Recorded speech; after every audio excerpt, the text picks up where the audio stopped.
Listen, I went into Yoshi and the Mysterious Book expecting straightforward 2D platformer. You know, the classic Yoshi games, get from A to B, collect stuff, beat the level, but that's not what I got.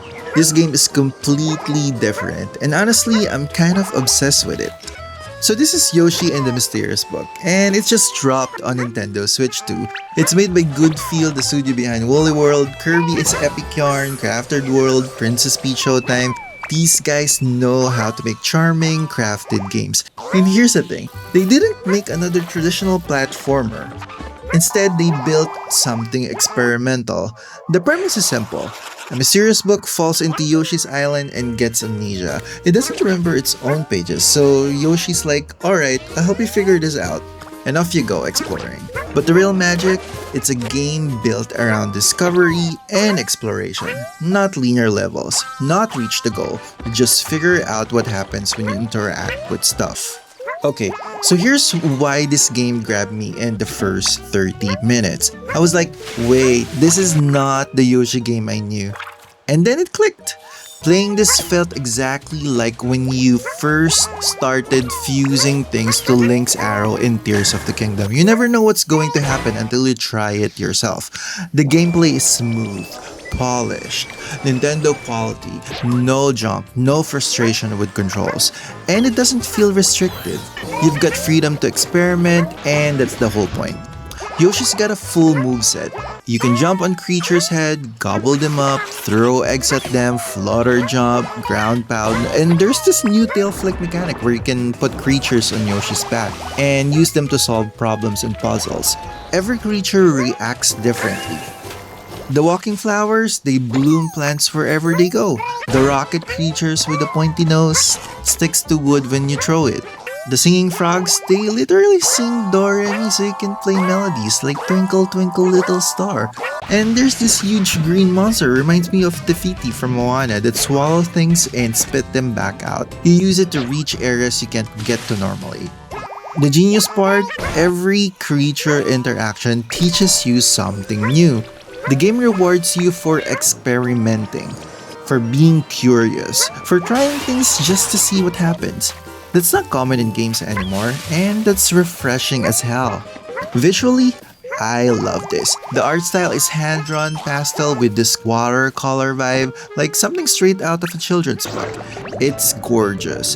The character designs are cute, but they've got personality. Every creature feels intentional, like someone sat down and thought about what this thing should be and how it should move. Performance-wise in Switch 2, no frame drops, load times are basically seamless when you're browsing through pages in Mr. E's book and exploring different areas. It runs smooth. Okay, real talk. There is a story. The mysterious book fell into Yoshi's island, has amnesia, doesn't know its own pages. Yoshi helps it remember by exploring. It's a cute framing device. But do I care about the narrative? Not really. That's fine. This is a Yoshi game. I'm not here for the plot. I'm here to play and discover. And the story is just the reason you're exploring.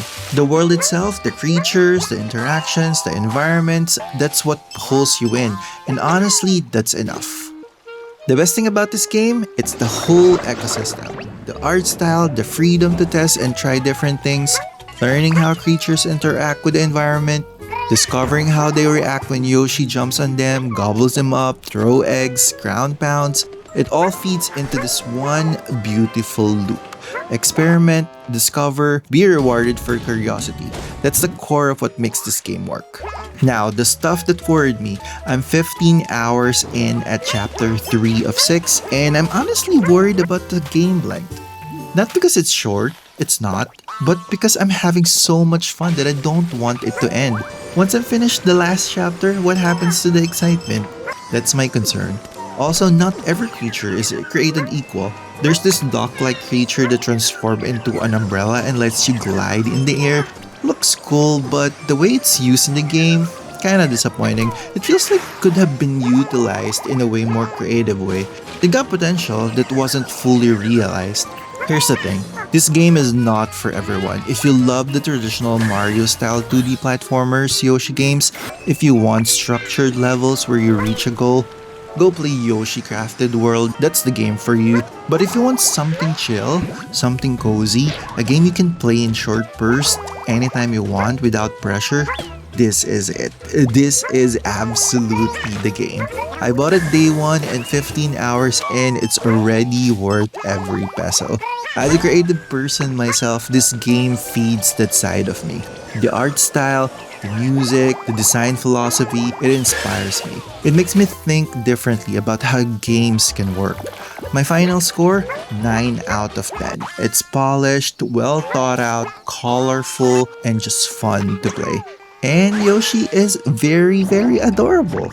So that's Yoshi in the Mysterious Book. If this sounds like your kind of game, drop a like, hit subscribe, and let me know in the comments. Are you picking this up on your Nintendo Switch 2 or are you waiting? If you played it, what creature mechanic blew your mind? Let me know. Thanks for watching. I'll see you in the next one. Peace.